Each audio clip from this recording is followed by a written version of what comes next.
Inside one of Seoul's most prestigious private hospitals, a luxurious VIP suite remains unnaturally silent. For 90 days, no flowers have arrived. No visitors have knocked. No family has come. Machines quietly monitor the life of South Korea's youngest billionaire Seoul. Then, the automatic doors slowly slide open. A cheerful 8-year-old boy peeks inside, clutching a comic book almost as big as himself. He smiles brightly and says, "Hi, Mr. C. I came back. I didn't want you to be lonely today." Behind the curtain, a young Nigerian nurse quietly wipes away a tear. Neither of them knows. The man lying motionless in the hospital bed can hear every single word. Please like, share, and subscribe.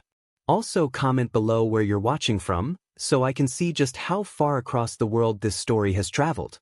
The monitors beeped in a steady rhythm, the only sound that had filled room 1201 for 3 long months.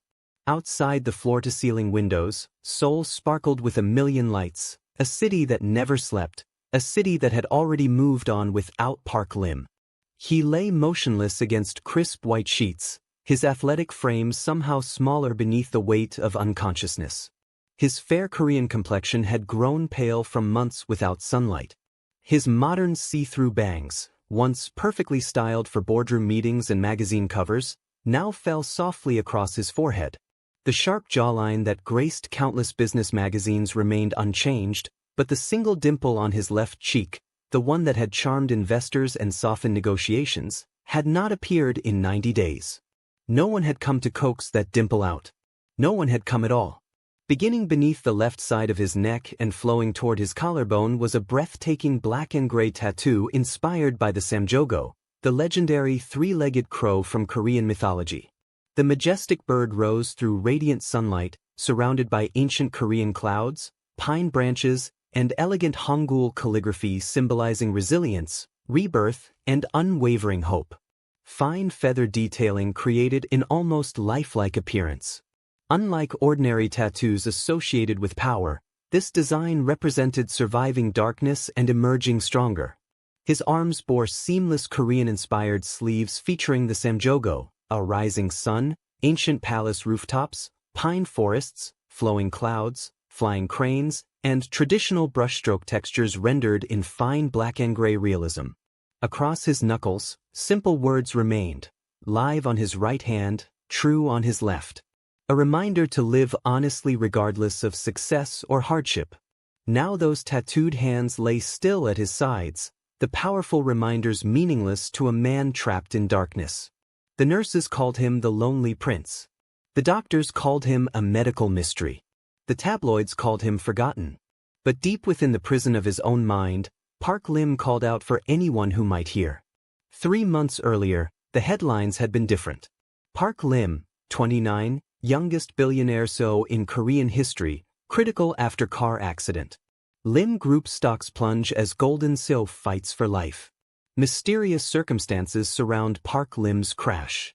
The accident had happened on a rain-slicked mountain road outside Seoul. His driver had died on impact. Park Lim had been thrown from the vehicle, his body broken but somehow still breathing when emergency services arrived. The official report called it driver error. But the brake lines had been clean-cut, and the security cameras along that stretch of road had mysteriously malfunctioned. Within the first week, Park Lim's hospital room had been filled with flowers. Elaborate arrangements from business partners. Expensive bouquets from competitors pretending to be friends. Cards from people who wanted to be remembered favorably if he woke up.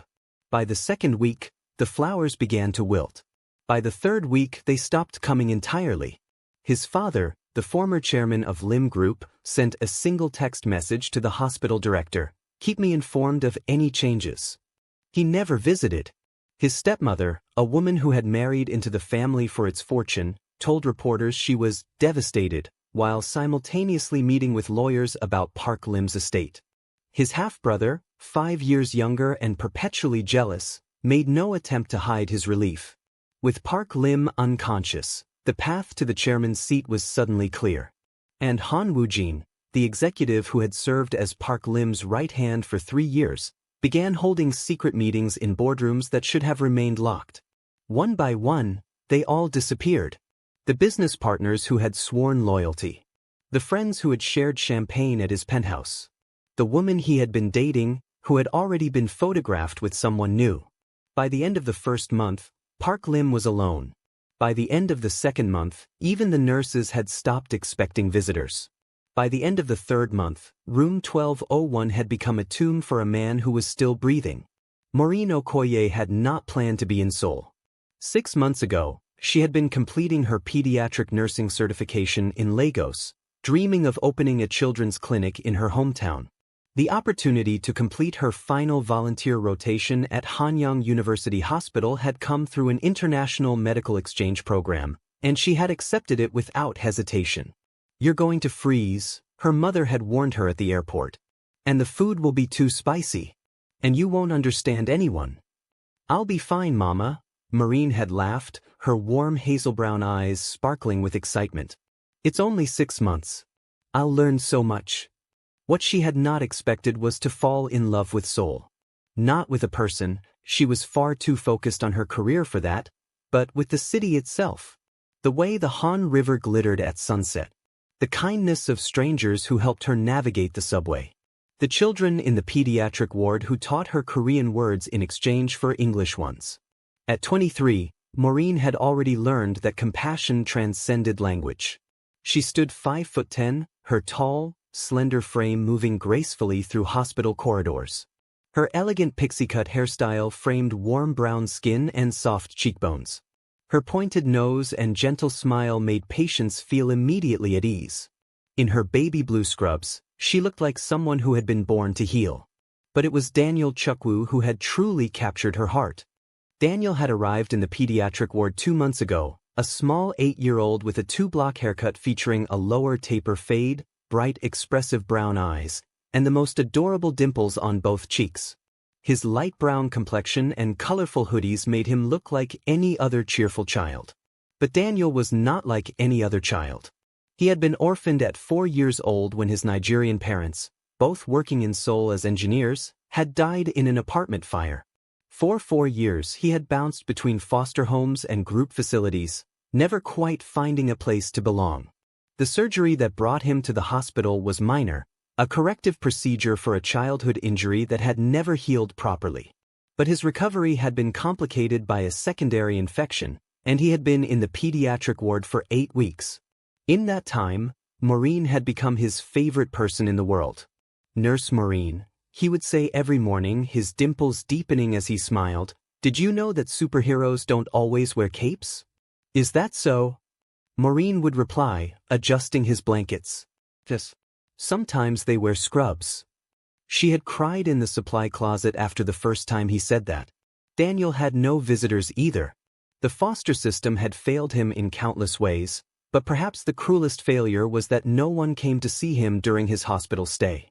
No foster parents. No social workers who weren't required to come. No one who simply wanted to make sure he wasn't lonely. So Maureen made sure. She read him stories during her breaks. Brought him comic books from the hospital gift shop. Taught him how to say good morning in Igbo, her native language. And somehow, in the strange mathematics of loneliness, Daniel had found Park Lim. It had started by accident. Daniel had been wandering the hospital corridors during one of his adventure walks, a term Maureen had coined for his tendency to explore when he was bored. The pediatric ward was on the 4th floor. The VIP suites were on the 12th. He had pressed the wrong elevator button. When the doors opened on the 12th floor, Daniel had been immediately impressed by the silence. The floors below were filled with noise, crying babies, chattering families, phones ringing. But up here, everything was quiet. Too quiet. He had walked past door after door, peeking through windows at empty rooms. Most of the VIP suites were unoccupied. The few that weren't had guards stationed outside or family members visible through the glass. Room 1201 was different. There was no guard. No family visible. Just a single figure lying motionless in a bed far too large for one person. Daniel had stood at the window for a long time, his small face pressed against the glass. "Why is no one visiting you?" he whispered. The man did not answer. But Daniel decided right then that he would come back. "Mr. Seo," Daniel said now, 3 weeks after that first visit, settling into the chair beside Park Lim's bed, I brought you a new comic today. It's about a hero who can fly even though everyone told him he couldn't. The machines beeped steadily. Daniel opened the comic book, balancing it carefully on his small lap. I think you would like this hero, he continued, his voice bright and clear. He's kind of like you. Everyone thinks he's sleeping, but really he's just waiting for the right moment to wake up. Behind the curtain that separated the entrance from the main room, Maureen wiped her eyes and listened. She had discovered Daniel's secret visits a week ago, following him one afternoon when he disappeared from the pediatric ward. She had expected to find him in the cafeteria stealing extra pudding cups. Instead, she had found him here, talking to a comatose billionaire as if they were old friends. She should have stopped him. Hospital protocol was clear about patients, especially children, wandering into VIP suites uninvited. But something about the way Daniel spoke to Park Lim made her hesitate. There was no pity in his voice. No awkwardness. Just pure, uncomplicated kindness. I used to be alone a lot too, Daniel was saying now, turning a page in his comic book. At the group home, everyone had someone who came to visit except me. It made me feel like maybe I was invisible. Like maybe I wasn't real. He paused, looking at Park Lim's motionless face. But then I decided that feeling invisible was only true if I let it be true. So I started visiting myself. I would go to the mirror and say, "Hi Daniel, how are you today?" And I would answer, "I'm good, Daniel, thank you for asking." He giggled at his own story, his dimples appearing on both cheeks. The other kids thought I was weird. But I didn't care.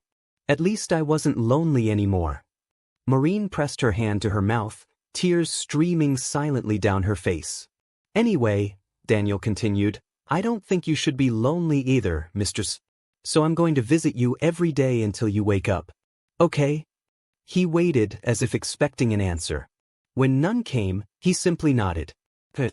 I'll take that as a yes." And he began to read. Deep within the darkness of his own mind, Park Lim heard everything. At first, the voices had been distant, like sounds heard underwater. Doctors discussing his condition in clinical terms. Nurses adjusting machines and checking vitals. The hospital director making uncomfortable phone calls to family members who didn't answer. Then the silence had come. For what felt like an eternity, Park Lim had floated in nothingness, aware that he existed but unable to move, speak, or open his eyes. He tried to scream, but his body refused to obey. He tried to reach out, but his arms remained frozen at his sides. He began to lose track of time. Days blurred into weeks. Weeks blurred into months. And just when he had started to accept that this darkness might be permanent, a new voice had broken through.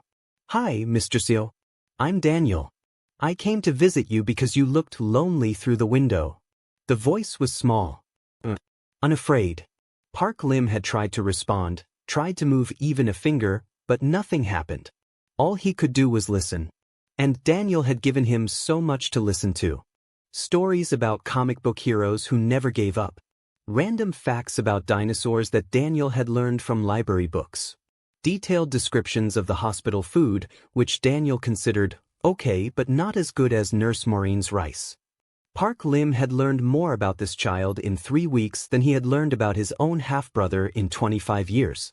He learned that Daniel was 8 years old, that his parents had died when he was 4, that he had lived in 5 different foster homes, none of which had kept him for more than a year, that he loved comic books because the heroes always protected people who couldn't protect themselves, that his favorite color was blue, like the sky when there are no clouds, that he thought Nurse Maureen was probably an angel but she won't admit it. And Park Lim learned something else, something that surprised him more than anything. He learned that he wanted to wake up. Not for his company. Not for revenge against whoever had tried to kill him. Not for the empire that bore his family name. He wanted to wake up for this child who had chosen to sit beside a stranger's bed and refused to let him be alone. "His vitals are stable," Dr. Choi Sung-ho said, reviewing Park Lim's chart in the hallway outside room 1201. "But there's no change in brain activity. No response to stimuli. No indication that he's going to wake up." Maureen stood beside him, her hands clasped in front of her. "What are you saying, doctor?" Dr. Choi sighed. He was a kind man in his late 50s, with silver-streaked hair and tired eyes. He had been the hospital director for 12 years, and in that time, he had seen countless patients in Park Lim's condition. Most of them never woke up. "I'm saying that medically, there's very little we can do beyond maintaining his current care. His brain shows minimal activity. His body is functioning, but his mind..." He trailed off. The family has begun discussing options. Maureen felt her stomach clench. Options? They're considering whether to continue aggressive treatment or transition to comfort care. The words hung in the air like a death sentence. "But he's still alive," Maureen said, her voice sharper than she intended. "His heart is beating. He's breathing." With assistance, Dr. Choi reminded her gently. "And the family has the legal authority to make decisions about his care." "The family that hasn't visited once in 3 months?" Dr. Choi looked at her for a long moment. "You've been checking on him," he said finally. "I've seen the logs. You're not assigned to this floor."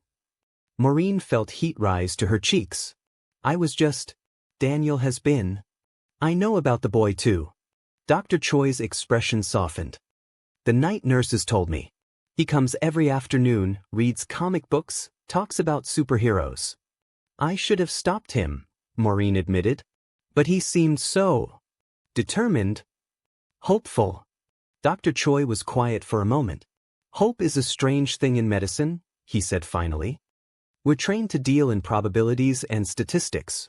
But every once in a while, something happens that can't be explained by science. A patient who should have died recovers. A coma patient who showed no signs of awareness suddenly opens their eyes." He looked through the window at Park Lim's motionless form. "I've been a doctor for 30 years, Nurse Okoye. And if I've learned anything, it's that sometimes the most powerful medicine isn't found in a pharmacy." He turned to leave, then paused. "The family is meeting in 2 weeks to make a final decision about his care. If something is going to change, it needs to happen before then." He walked away, leaving Maureen alone in the corridor. Through the window, she could see Daniel's small figure beside the bed, still reading from his comic book. 2 weeks. Han Woo-jin had not expected the CEO to survive the accident. When the news had first come through, car crash, driver killed, Park Lim critical, he had felt a surge of something that might have been triumph. 3 years of planning. 3 years of positioning himself as the indispensable right hand. 3 years of waiting for the perfect moment. The perfect moment had finally arrived. With Park Lim dead, the path to the chairman's seat would be clear. Park Lim's father was old and increasingly senile. His stepmother cared only about maintaining her lifestyle. His half-brother was incompetent. Han Woo-jin was the obvious choice to take control. But Park Lim hadn't died. He had clung to life with a stubbornness that infuriated Han Woo-jin. Week after week, the monitors kept beeping, the machines kept breathing for him, and the doctors kept saying things like, "stable condition," and "monitoring closely." 3 months. 3 months of waiting for a man to die. Han Woo-jin was running out of patience. He stood now in his office on the 42nd floor of Lim Group Tower, looking out at the Seoul skyline. At 41, he was still handsome in a sharp, calculated way, the kind of man who had learned early that appearance was a weapon. His tailored suit cost more than most people made in a month. His watch cost more than most people made in a year. But none of it was enough. He wanted the company. He wanted the power. He wanted the name. His phone buzzed. A message from his contact at the hospital. Family meeting scheduled. 2 weeks. Final decision on care. Han Woo-jin smiled. Finally. The family would choose to end treatment. He had already made sure of that. A few well-placed suggestions to Park Lim's stepmother about the cost of continued care. A few carefully crafted arguments to his father about quality of life and dignity. In 2 weeks, Park Lim would be dead. And Han Woo-jin would finally have everything he deserved. The pediatric ward was quiet in the evenings. Maureen sat beside Daniel's bed, watching him sleep. The secondary infection had finally cleared, and the doctors had said he could be discharged by the end of the week. Discharged to where? That was the question no one wanted to answer. The foster system had failed to find him a permanent placement. The group home he had come from was overcrowded and understaffed. There was talk of transferring him to a facility outside Seoul, farther from everything and everyone he had started to know. Daniel didn't know any of this yet. He slept peacefully, his small chest rising and falling, his comic book clutched against his side even in dreams. His two-block haircut was slightly mussed, and his dimples were invisible in repose. But Maureen could picture them clearly. She could picture the way they appeared when he laughed, when he talked about superheroes, when he described his daily visits to the comatose CEO on the 12th floor. "I think he can hear me," Daniel had told her earlier that day. "I know the doctors don't think so. But sometimes, when I'm talking to him, I feel like he's listening. Really listening." "How do you know?" Maureen had asked. Daniel had thought about this seriously. "Because when I'm there, it doesn't feel lonely anymore. Not for me and not for him. And I think that means something." Maureen had not known how to respond. She had been trained in medicine, in science, in the physical realities of the human body. She knew that patients in persistent vegetative states showed no awareness of their surroundings. She knew that talking to them was, medically speaking, pointless. But Daniel didn't know any of that. And maybe that was why his visits mattered. "I prayed for you last night," Daniel said the next afternoon, sitting in his usual chair beside Park Lim's bed. "Nurse Maureen taught me a prayer from her country. It's in a language called Igbo. I don't know all the words yet, but I'm learning." He folded his hands in his lap, mimicking the posture Maureen had shown him. "She says that prayers don't have to be perfect. They just have to be real. So I told God that you seem like a good person, and that you probably don't deserve to be alone like this, and that maybe if it wasn't too much trouble, he could help you wake up." The machines beeped. "I also told him that when you wake up, I want to be there. So I can see your face. Nurse Maureen says you have a dimple, like me. But only one. I have two, so I guess I win." He giggled at his own joke. "Anyway, I brought a different comic today. This one is about a hero who was lost in the dark for a really long time. Everyone thought he was gone forever. But he wasn't. He was just waiting for someone to find him." Daniel opened the comic book and began to read. Behind the curtain, Maureen listened. And inside the darkness of his own mind, Park Lim clung to every word. The 12th day came without warning. Maureen had just finished her evening rounds in the pediatric ward when her phone buzzed with an urgent message from the night nurse on the VIP floor. "Room 1201. Something's happening." She ran. The elevator seemed to take forever, each floor passing with agonizing slowness. When the doors finally opened on the 12th floor, she sprinted down the corridor, her heart pounding. Room 1201's door was open. Inside, 2 doctors and 3 nurses surrounded Park Lim's bed. Dr. Choi stood at the foot of the bed, his expression unreadable. "What's happening?" Maureen gasped. "His brain activity spiked," Dr. Choi said. "For the first time in 3 months, we're seeing significant changes in his neural patterns." "Does that mean?" "It means something is happening inside his mind. Whether it's progress or decline, we won't know until." The heart monitor spiked. Everyone froze. And then, impossibly, Park Lim's hand moved. Just a twitch. Just the slightest curl of fingers against the white sheets. But it was movement. It was life. "Call the family," Dr. Choi ordered, "and prepare for possible emergence." Maureen stood frozen in the doorway, watching as the medical team sprang into action around the man who had been silent for 90 days. But her first thought wasn't about the family who had abandoned him. It was about a small boy in the pediatric ward who had never stopped believing in miracles. Daniel found out the next morning. "Something happened?" he asked, his eyes wide. "Is Mr. Seo okay?" "He moved," Maureen told him, kneeling to meet his gaze. "His hand moved last night." Daniel's entire face transformed. His dimples appeared on both cheeks as the biggest smile she had ever seen spread across his features. "I knew it," he said. "I knew he could hear me." "Daniel? I have to go see him." He was already moving toward the door. "I have to tell him that I'm proud of him." That's what you're supposed to say when someone does something brave, right? I learned that from my comics. "Daniel, wait." But he was already gone, his small feet carrying him toward the elevator before Maureen could stop him. She followed, her heart caught between hope and fear. Because she knew something Daniel didn't. The family meeting was in 3 days. And if they had already decided to end treatment, one small movement might not be enough to change their minds. Han Woojin received the news with carefully concealed fury. Brain activity, he repeated, his voice flat. He moved his hand. The doctors say it could indicate a return to consciousness, his contact at the hospital reported. They're optimistic. Optimistic. Han Woojin wanted to throw his phone against the wall. Instead, he smiled. Keep me informed of any further developments. He ended the call and turned to look out the window. So Park Lim was fighting back. He had spent 3 years building his position within the company.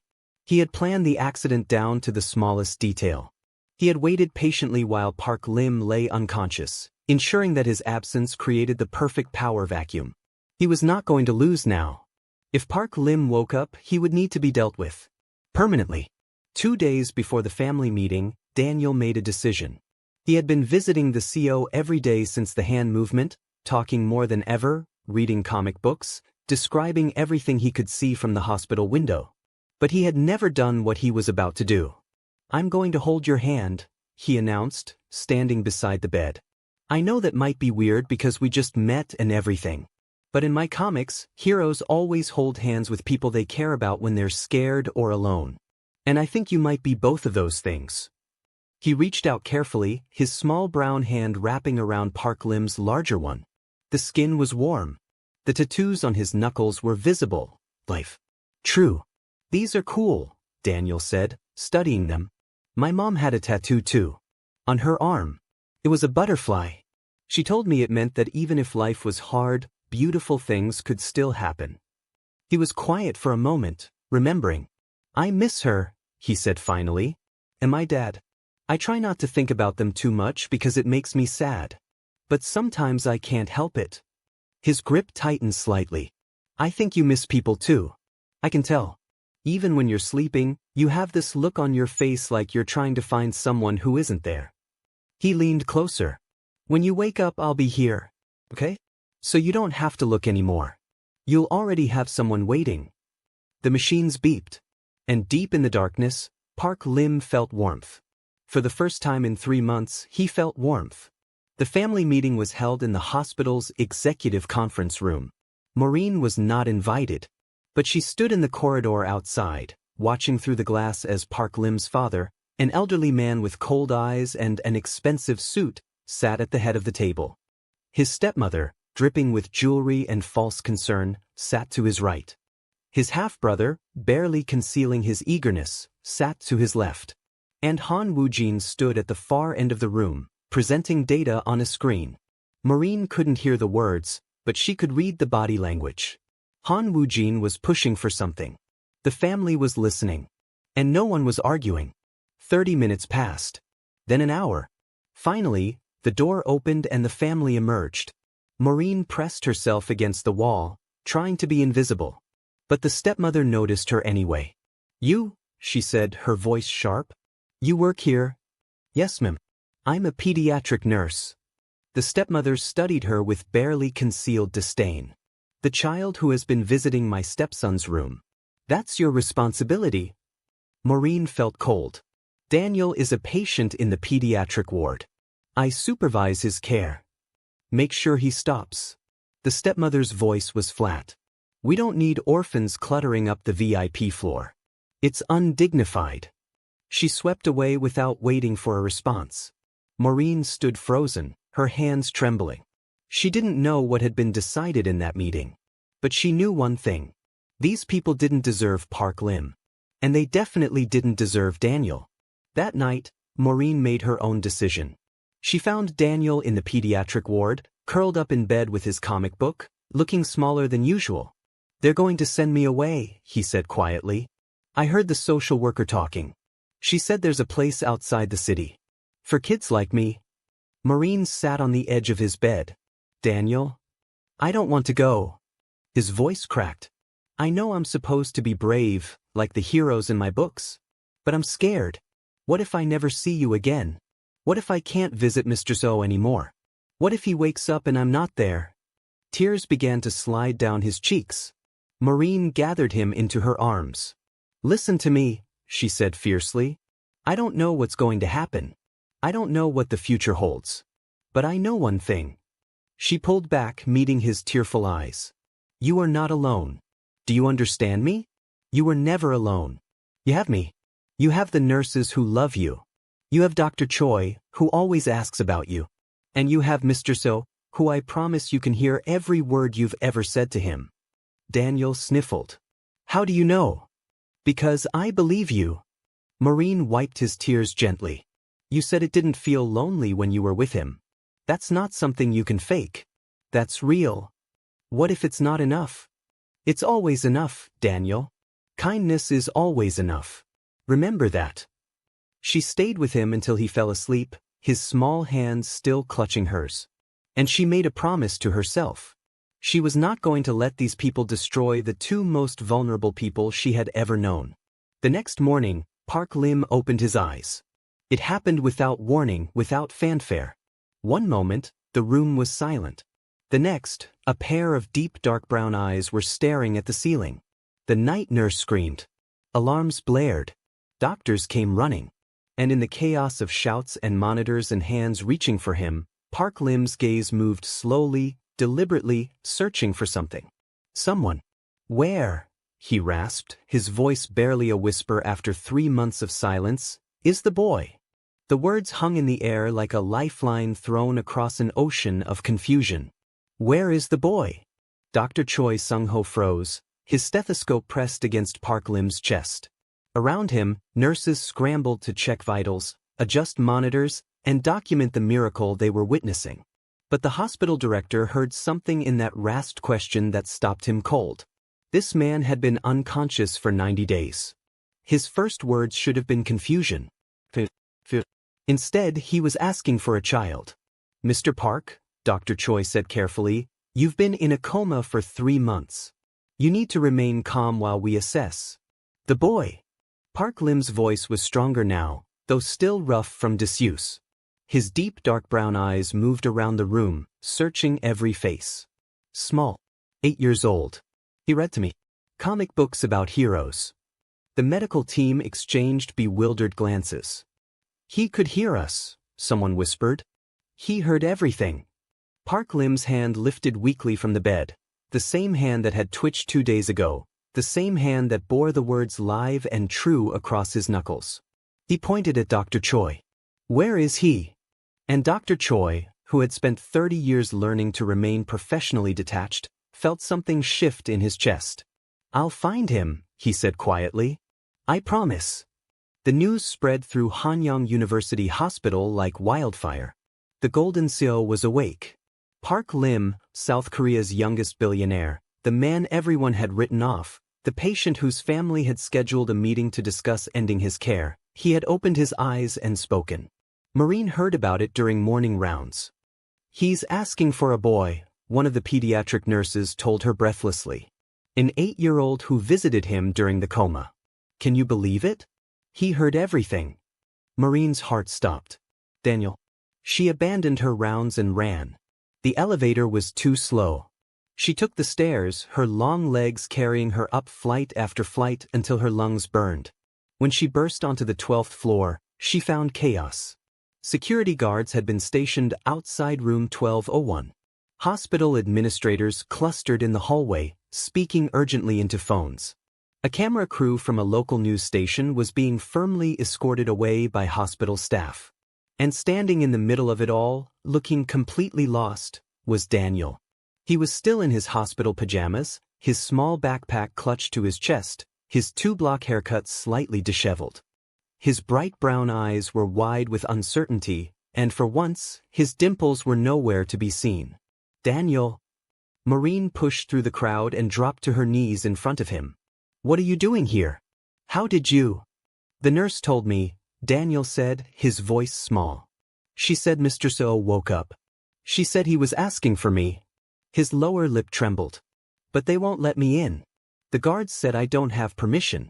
They said only family can visit. His eyes filled with tears. But I visited him every day. Doesn't that count?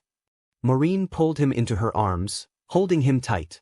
It counts, she whispered fiercely. It counts more than anything. Over Daniel's shoulder, she saw Dr. Choi emerge from room 1201. His eyes found them immediately, and something in his expression shifted from professional concern to genuine warmth.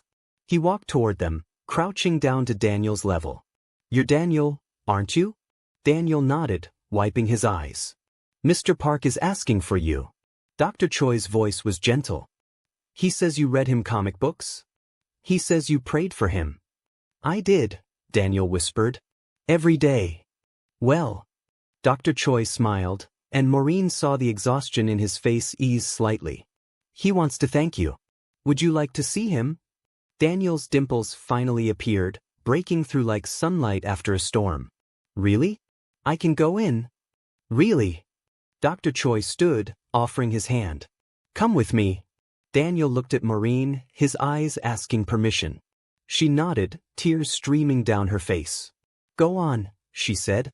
"Your hero is waiting." The room was quieter now. Most of the medical team had withdrawn, leaving only a single nurse monitoring Park Lim's vitals. The morning light streamed through the floor-to-ceiling windows, illuminating the space that had been Daniel's secret sanctuary for weeks. Park Lim lay propped against pillows, his athletic frame still weak but his eyes sharp and alert. The Samjogo tattoo on his neck was partially visible above his hospital gown, the legendary three-legged crow seeming to pulse with new life. When the door opened and a small figure appeared in the entrance, Park Lim's entire expression transformed. The single dimple on his left cheek appeared for the first time in 3 months. "There you are," he said softly. Daniel stood frozen in the doorway, suddenly shy. This was different from visiting a sleeping man. This was meeting the person behind the silence, the hero he had been cheering for all along. "Hi, Mr. Su," he managed finally. "You're awake." "Because of you." Daniel's eyes widened. "Me?" Park Lim lifted his hands slowly, still weak, still trembling, and beckoned Daniel closer. "Come here. I want to tell you something." Daniel approached cautiously, his small feet padding across the floor until he reached the chair he had occupied so many times before. He climbed into it, his backpack still clutched to his chest. "I heard everything," Park Lim said. "Every story you told me. Every comic book you read. Every prayer you said." Daniel's mouth fell open. "But the doctors said you couldn't." "The doctors didn't know." Park Lim's voice cracked with emotion. "I was trapped in the dark, Daniel. I couldn't move. I couldn't speak. I couldn't open my eyes. All I could do was listen." He paused, gathering strength. "And then you came. And you talked to me like I was still a person. Not a patient. Not a problem to be solved. A person." Tears slid down Daniel's cheeks, but he didn't wipe them away. "I was lonely," he admitted. "I thought maybe you were lonely too." "I was." Park Lim's own eyes glistened. "I was the loneliest I had ever been in my life. No one came. My family, my friends, everyone I thought cared about me, they all disappeared." His jaw tightened. "But you didn't. A stranger. An 8-year-old boy with comic books and prayers. You showed up every single day." Daniel sniffled. "Heroes don't give up on people." The single dimple deepened. "No," Park Lim agreed. "They don't." He reached out, his tattooed hand finding Daniel's smaller one. "You saved my life, Daniel. Not the doctors. Not the machines. Your voice was the light that pulled me out of the darkness." Daniel stared at their joined hands, at the words live and true inked across the CEO's knuckles. "Cool tattoos," he whispered. Park Lim laughed. A real laugh, rough from disuse but genuine. "Thank you. I got them to remind myself to live honestly, no matter what happened." "Did it work?" Park Lim looked at this small boy who had shown him more compassion than his entire family combined. "It's working now." Maureen stood outside the room, watching through the window. She saw Park Lim laughing. Saw Daniel's dimples on full display. Saw two lonely souls finding each other across impossible odds.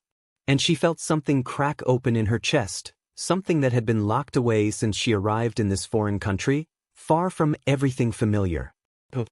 He's remarkable, isn't he? She turned to find Dr. Choi beside her, his hands in his coat pockets. Daniel? She asked. Both of them. Dr. Choi's eyes remained on the scene inside the room. I've been practicing medicine for 3 decades. I've seen patients recover from impossible situations. But I've never seen anything quite like this. What do you mean? I mean that boy walked into that room every day and refused to let a dying man give up. Dr. Choi turned to her. And you let him?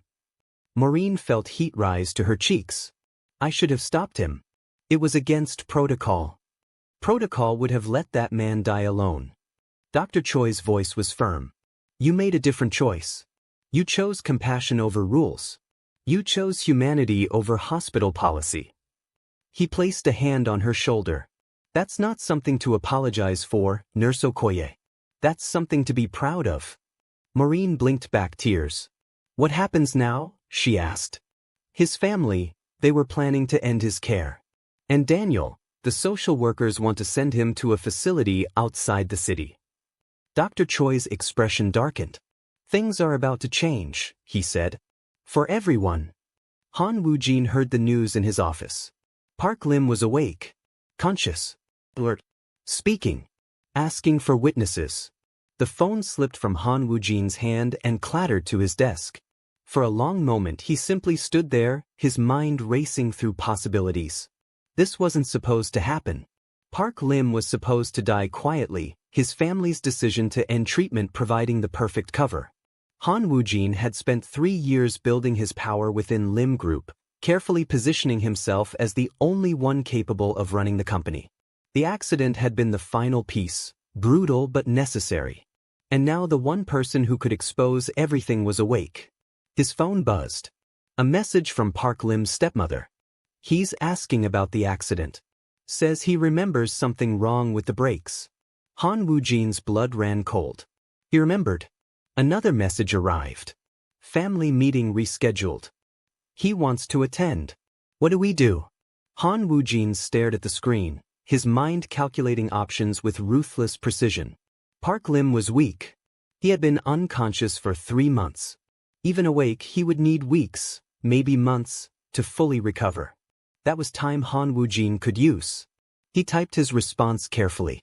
Nothing has changed. Proceed as planned. I'll handle the rest. He deleted the message thread, then turned to look out the window at the city below. Park Lim might have woken up. But Han Woo-jin was far from finished. 3 days after regaining consciousness, Park Lim received his first visitor from the outside world. It wasn't family. It was Yoon Jae-min. The executive assistant burst into room 1201 like a man who had been holding his breath for 3 months and finally remembered how to exhale. At 32, Jin was the picture of professional competence. Tailored suit, polished shoes, every hair in place. But his eyes were red-rimmed and his usual composure was nowhere to be found. Sir. His voice cracked. You're awake. Park Lim smiled weakly from his hospital bed. You sound surprised. Jin stopped, pressing his hand to his mouth. I never stopped believing. Even when everyone else. He couldn't finish. Park Lim extended his hand, and Jaemin grasped it with both of his own. Tell me everything, Park Lim said. What happened while I was gone? The story that emerged was worse than Park Lim had feared. Han Woo-jin had consolidated power within the company, using Park Lim's absence to position himself as the de facto leader. Board members who questioned his authority had been quietly removed. Contracts had been restructured to benefit Han Woo-jin's personal interests. Money had been moved through subsidiary accounts in ways that Jaemin couldn't fully trace. I tried to stop him, Jimin said miserably. But without you, I didn't have the authority. He made sure of that. What about my family? Jaemin hesitated. Tell me. Your father signed over emergency powers to Han Woo-jin 2 weeks after your accident. Your stepmother has been meeting with him privately. I don't know what they've discussed. And your brother? Jaemin trailed off. What about my brother? He's been telling people you're never going to wake up. That the company needs new leadership. That he should be the one to... Enough. Park Lim's voice was quiet, but something dangerous flickered in his deep brown eyes. I understand. He sat in silence for a long moment, processing the betrayal. His own family.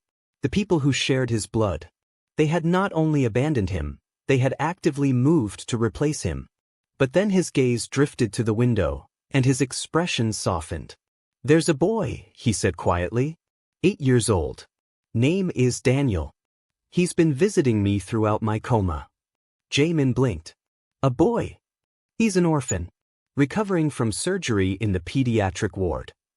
Park Lim looked at his assistant. I need you to find out everything about his situation. Where he's supposed to go after discharge. Who's responsible for his care. Everything. Sir?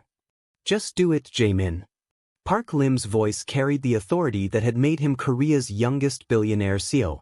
And there's a nurse. Nigerian. Her name is Maureen Okoye. I want to speak with her. The nurse who? She watched over Daniel. She let him visit me when no one else was there. The single dimple appeared briefly. I owe her my thanks as well. Jaemin nodded, pulling out his phone to make notes. One more thing, Park Lim said. Sir? I want everything you can find on my accident. The official report, the police investigation, any security footage from that night. Everything. Jaemin looked up sharply. You think it wasn't an accident? It wasn't a question. I know it wasn't. Park Lim's jaw tightened. Someone tried to kill me, Jaemin. And I intend to find out who. Maureen was summoned to room 1201 that afternoon. She had been expecting it ever since Park Lim regained consciousness, but knowing it was coming didn't make her any less nervous. This was a billionaire CEO. A man whose face graced magazine covers. A man whose company was worth more than the entire hospital budget. What could he possibly want with her? She smoothed her baby blue scrubs, checked her reflection in the elevator doors, and tried to steady her breathing. When she entered the room, she found Park Lim sitting up in bed, looking far more alert than he had 3 days ago. His modern see-through bangs had been recently combed, and someone, probably Jaemin, had brought him a proper silk robe to wear over his hospital gown. But it was his eyes that caught her attention. Deep dark brown, warm despite everything he had been through, and focused entirely on her. Nurse Okoye. His voice was soft. Please come in. She approached slowly, her graceful posture belying her nervousness. Mr. Park. How are you feeling? Better. He gestured to the chair beside his bed, the same chair Daniel had occupied countless times. Please sit. She sat, folding her hands in her lap. For a moment, neither of them spoke. Then Park Lim smiled, and that single dimple appeared on his left cheek. You're probably wondering why I asked to see you. The thought had crossed my mind, she admitted. I remember your voice. He said it simply without pretense. During my coma, I heard everything. The nurses who came to check my vitals. The doctors who discussed my case. The silence when no one was there. He paused. But I also heard you. Standing behind the curtain when Daniel visited. Crying when he said things that broke your heart. Staying long after your shift ended to make sure he got back to his ward safely. Maureen felt tears prick her eyes. I didn't know you could hear. Neither did Daniel. But you let him visit anyway. Park Lim's expression was earnest. Why? She considered the question carefully before answering. Because no one deserves to be alone. Her voice was steady despite the emotion behind it. Daniel has spent 4 years feeling invisible. When he found you, when he started talking to you, it was the first time I'd seen him really connect with someone. I couldn't take that away from him. Even though I was unconscious? Especially because you were unconscious. She met his gaze directly. You couldn't judge him. Couldn't reject him. Couldn't disappoint him. You were just there listening. And sometimes that's exactly what people need. Park Lim was silent for a long moment. You're remarkable, he said finally. Maureen felt heat rise to her warm brown cheeks. I'm just a nurse. No. He shook his head. You're far more than that. Before she could respond, the door opened and Daniel burst in, his face alight with excitement. Mr. Seo. He skidded to a stop beside the bed. I brought you a new comic. This one has a hero who can talk to animals. I thought you might like it because... He suddenly noticed Maureen. Nurse Maureen, are you visiting Mr. Seo too? I was just leaving, she said, standing quickly. No. Park Lim's voice stopped her. Sit. Please. She hesitated, then slowly sat back down. Daniel looked between them, his bright eyes curious. Are you two friends now? Park Lim smiled. I hope so. Maureen found herself smiling too, despite her nervousness. I hope so too, she said softly. And Daniel's dimples appeared on both cheeks as he beamed at them both. Over the following weeks, an unlikely routine developed. Daniel visited Park Lim every afternoon, reading comics and sharing stories about his adventures in the pediatric ward. His infection had fully healed, but the hospital had arranged for him to stay in a transitional care room while his placement was finalized.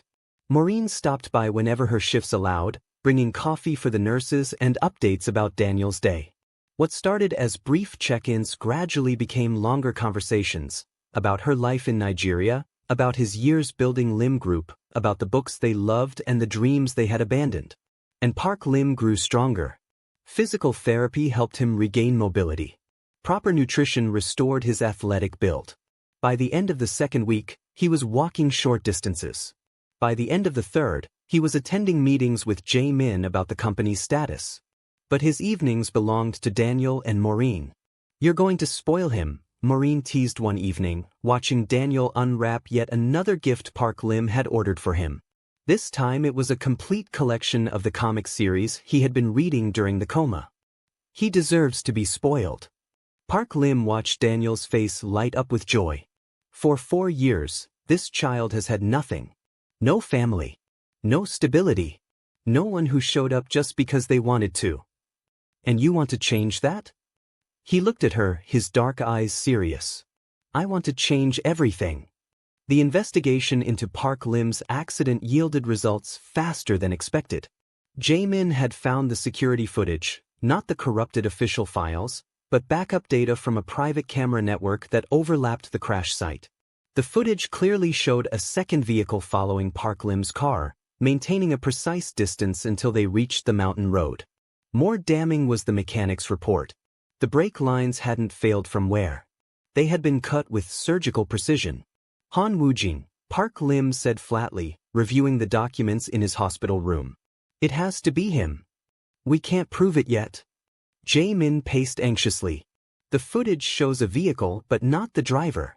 And the mechanic's report only proves tampering, not who did it. What about his communications? His financial records? I have people looking into it, but Han Woojin is careful. He knows how to cover his tracks. Park Lim set the documents aside, his jaw tight. Then we need to make him make a mistake. How? A cold smile crossed Park Lim's face, the expression of a man who had built an empire before his 30th birthday. By letting him think he's won. The strategy was elegant in its simplicity. Park Lim announced his return to Lim Group with a press conference, appearing frail and uncertain, a shadow of his former self. He publicly thanked Han Woojin for his leadership during the crisis, expressed his intention to take time to fully recover, and suggested that a gradual transition might be best for the company. The business world saw a weakened Seo retreating from power. Han Woojin saw victory. But behind the scenes, Park Lim was positioning his pieces with calculated precision. Loyal board members were quietly contacted. Evidence was gathered. Allies who had stayed silent out of fear were encouraged to speak. And through it all, Daniel remained his anchor. Mr. Seo, Daniel said one afternoon, his expression unusually serious, are you scared? They were sitting together in the hospital garden, one of Park Lim's first extended trips outside the building. The autumn air was crisp, and Daniel was wearing the new hoodie Park Lim had given him, bright blue, his favorite color. Sometimes, Park Lim admitted. Why do you ask? Because you look like the heroes in my comics when they know the big fight is coming. Daniel's dimples appeared as he smiled. But the heroes always win in the end. Real life isn't always like comics, Daniel. I know. The boy's bright eyes were steady. But that's what makes real heroes even braver. They fight even when they might lose. Park Lim felt his chest tighten with emotion. How did you get so wise? Nurse Maureen says I'm an old soul. Daniel giggled. I don't know what that means, but I think it's good. It is. Park Lim reached over to ruffle his hair gently. It's very good. The confrontation came 6 weeks after Park Lim regained consciousness. He had called an emergency board meeting, his first official return to Lim Group headquarters. Han Woojin had expected a formality, a symbolic gesture of the weakened Zo attempting to maintain relevance. What he got was an ambush. The evidence was presented methodically. Financial irregularities, redirected contracts, secret accounts that benefited Han Woojin personally. Then came the police, with warrants related to the attempted murder of Park Lim. Han Woojin's face went white. This is a mistake, he sputtered. I was trying to save this company. You tried to kill me. Park Lim's voice was ice. You sabotaged my vehicle, waited for me to die, and then positioned yourself to take everything I built. You can't prove. We have the footage. Jae-min stepped forward. The backup cameras captured your vehicle following Mr. Park's car to the crash site. We have witnesses who will testify about your secret meetings. And we have your financial records showing payments to the mechanic who tampered with the brakes. Han Woojin looked around the boardroom, searching for allies. He found none.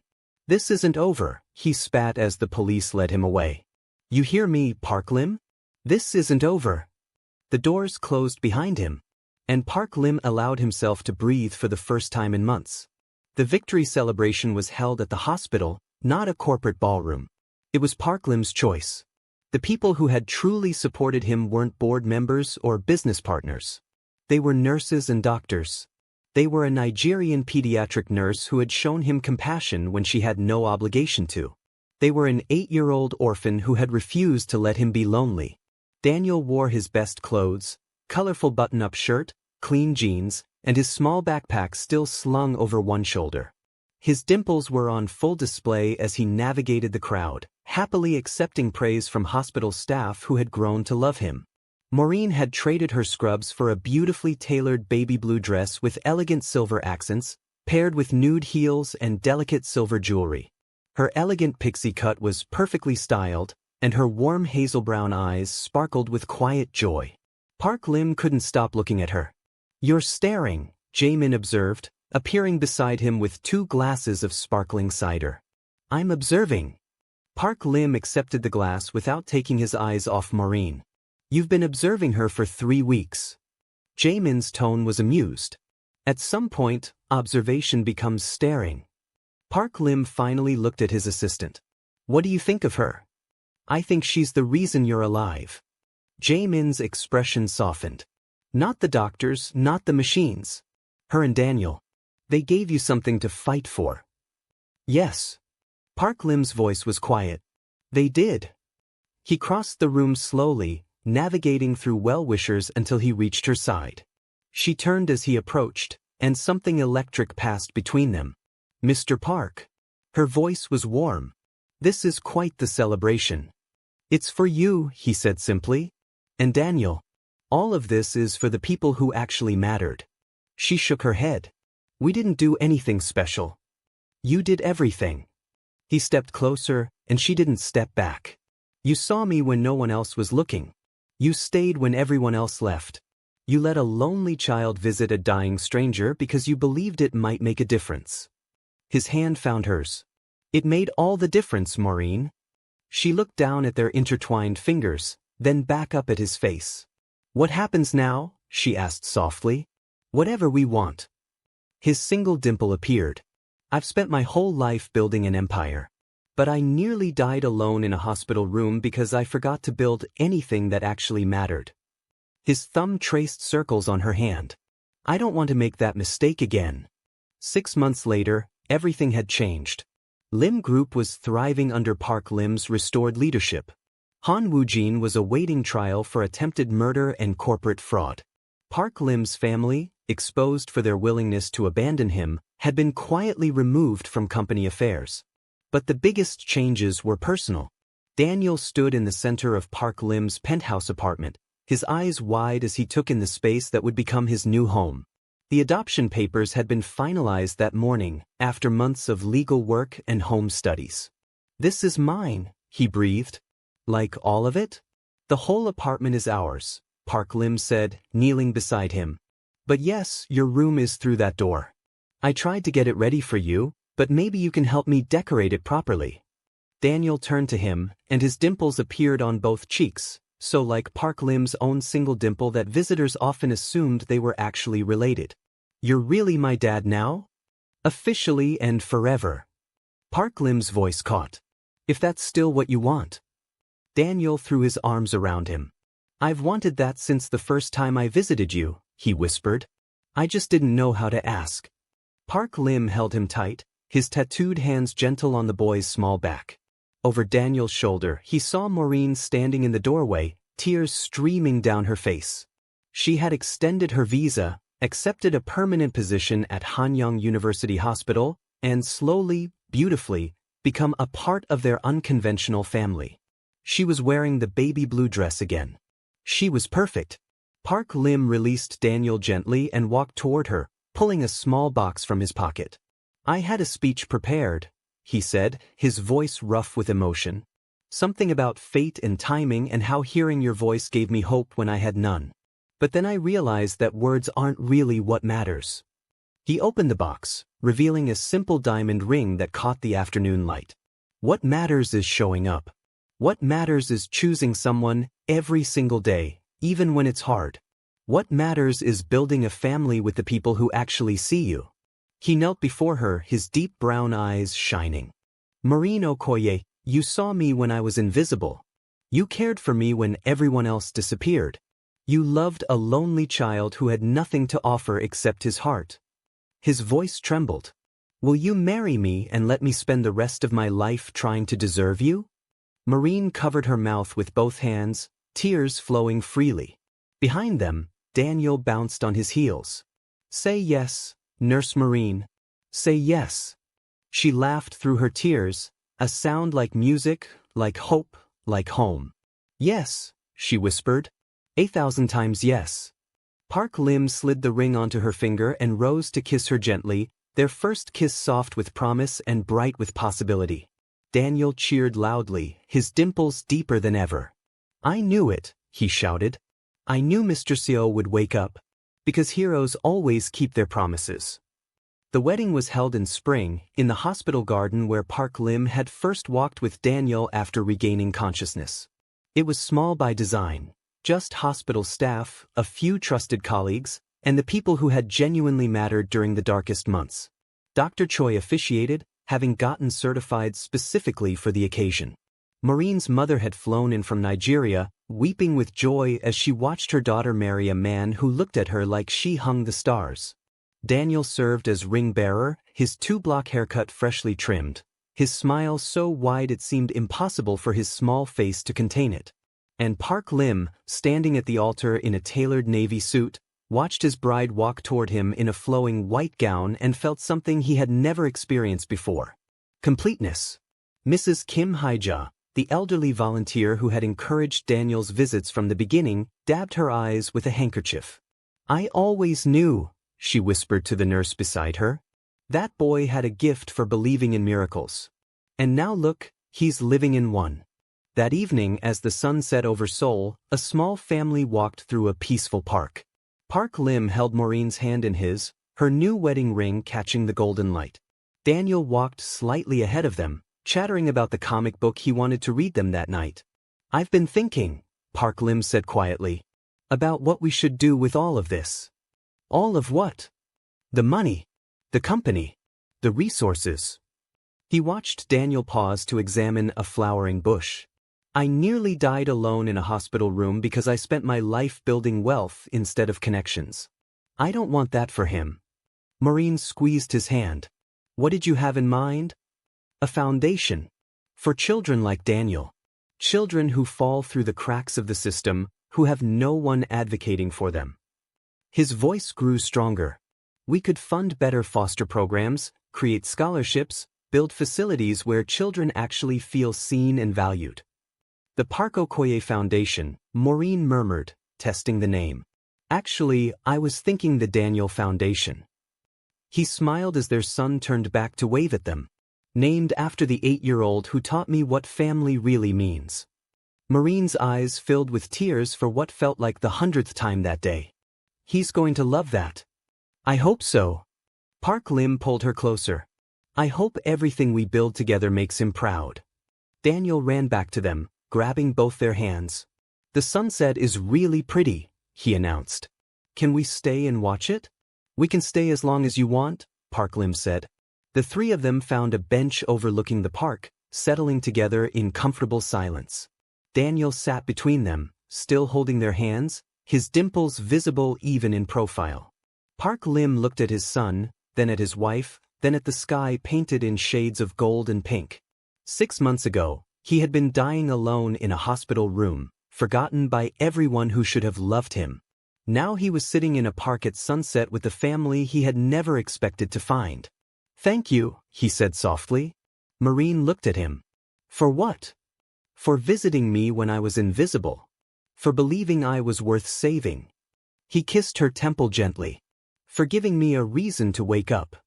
Daniel, overhearing, grinned up at him. You know what, Dad? It was the first time he had called him that. Park Lim's heart swelled. What?